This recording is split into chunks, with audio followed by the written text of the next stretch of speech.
হাই প্ৰিয়ান গাহৰি মাংস আপোনালোকে বহুত ধুনীয়াকৈ বনায় আৰু বহুত ধুনীয়া মানে পদ্ধতিৰে বনায় নহয়নে মই পিছে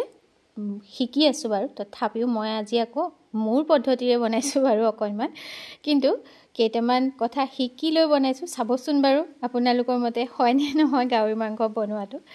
আৰু ঘৰৰ বাৰীৰে এবিধ বিশেষ বস্তু দি দিছোঁ খুব বেছি টেষ্ট হৈছিল খাবলৈ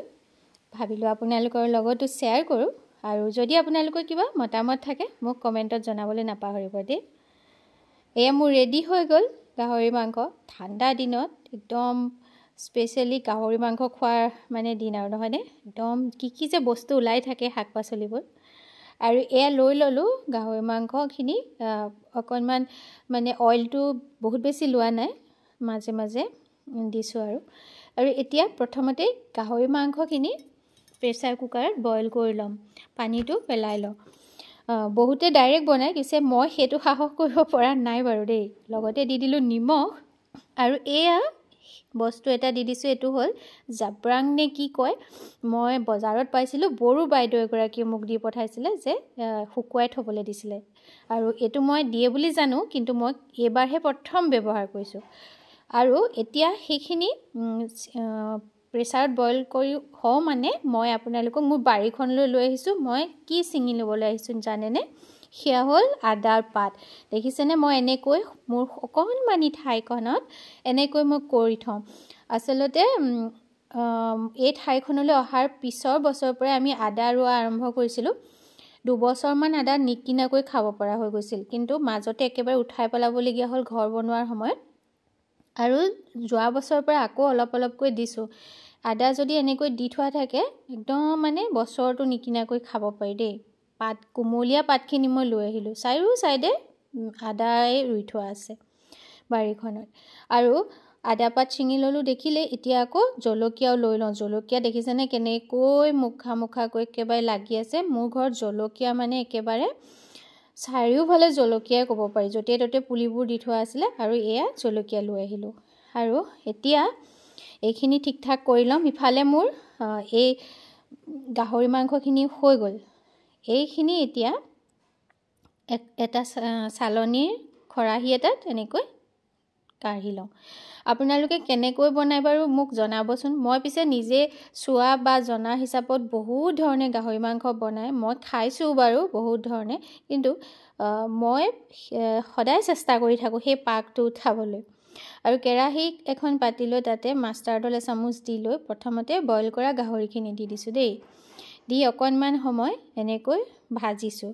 তাৰপিছতে পিঁয়াজ কাটি থৈছিলোঁ সেয়া এড কৰি দিছোঁ গাহৰি মাংসত বহুত বেছি মছলাৰ প্ৰয়োজন নাই কিন্তু এটা বিশেষ মছলা কেইবিধমান আছে নহয়নে সেইখিনি ট্ৰেডিশ্যনেল দিলেহে ভাল লাগে এতিয়া দি দিলোঁ কেঁচা জলকীয়াকেইটা ফালি তাৰপিছতে আদা নহৰু পেষ্ট কৰি লৈছিলোঁ সেয়া দি দিলোঁ দি লৈ অলপ সময় সেয়া ভাজিম মই গাহৰি মাংস আনৰ হাতেৰে বহুত খাইছোঁ কিন্তু নিজে খুব কমেই বনাইছোঁ দেই আৰু সেইকাৰণে মই আপোনালোকক কৈছোঁ যদি আপোনালোকে কিবা মতামত থাকে কমেণ্টত মোক জনাবচোন বাৰু কেনেকৈ কি কৰে বনায় এতিয়া ঢাকি দিয়াৰ পিছত এতিয়া আকৌ এই অকণমান সময় ৰঙচুৱা হোৱালৈকে ভাজিলোঁ তাৰপিছত এতিয়া ইয়াতে মই অকণমান লাল মিৰ্চ পাউডাৰ হালধি নিমখ দিয়া নাই নিমখ বইল কৰোঁতে দিছিলোঁ একেবাৰে পিছত মই নিমখ ব্যৱহাৰ কৰিম কাৰণ কিমান লাগিব কি মই পিছতহে অকণমান আন্দাজ পাম এতিয়া বিলাহী দি দিলোঁ বাঁহগাজ বা বেলেগ ধৰণৰ টেঙাৰ সৈতেও খায় মই খাইছোঁ নিজে কিন্তু মই পিছে বাঁহগাজ ঘৰত আমাৰ আচলতে ব্যৱহাৰ নহয় সেইকাৰণে মই বাঁহগাজৰ সৈতে নিজে বনোৱা নাই এতিয়া বিলাহী দি অকণমান সময় ঢাকি দিলোঁ বিলাহীখিনিয়ে গলিয়ে গ'ল দেখিছেনে আৰু মাংসখিনি যিহেতু প্ৰথমতে মই সিজাই লৈছিলোঁ প্ৰেছাৰত এতিয়া আকৌ দুটামান জাব্ৰাং দি দিছোঁ দি লৈ এতিয়া তাতে মই লাহেকৈ অকণমান ভাজি লৈ পানী এড কৰিব পৰা হৈ যাব এতিয়া আৰু বহুত বেছি মানে ভাজি থকাৰ আৰু দৰকাৰ নাই যিহেতু অইলিয়ে হয় গাহৰি মাংসটো তাতে আকৌ বইল কৰি লৈছোঁ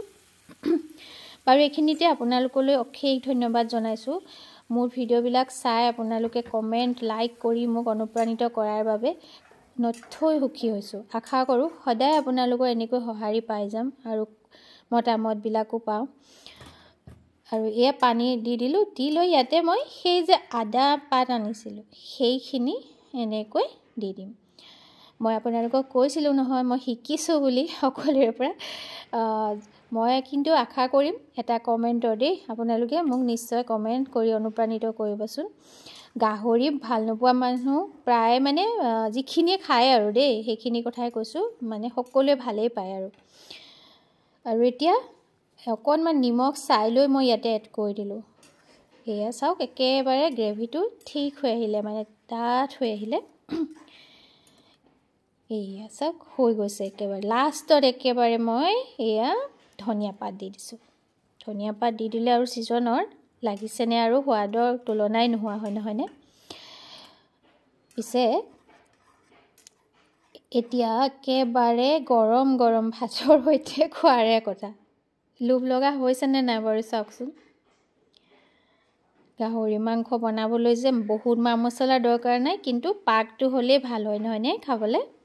বইল গাহৰি মাংসও খাই বৰ ভাল লাগে। পিছে মই নেক্সট আকৌ এবাৰ আপোনালোকলৈ আনিম বাৰু বইল গাহৰি কেনেকৈ মই বনাম তাকে মানে শিকিব লাগিব।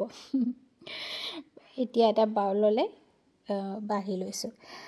মই পিছে বহুত ধুনীয়াকৈ এনজয় কৰিলোঁ গাহৰি। আপোনালোকেও যদি বহুত দিন খোৱা নাই নিশ্চয় ৰেচিপিটো দেখাৰ পিছত এবাৰ আকৌ খাওঁ খাওঁ লাগিব। পিছে আজিলৈ আহোঁ আন এটা নতুন ৰেচিপি লৈ অহাৰ প্ৰতিশ্ৰুতিৰে। বহুত ধন্যবাদ।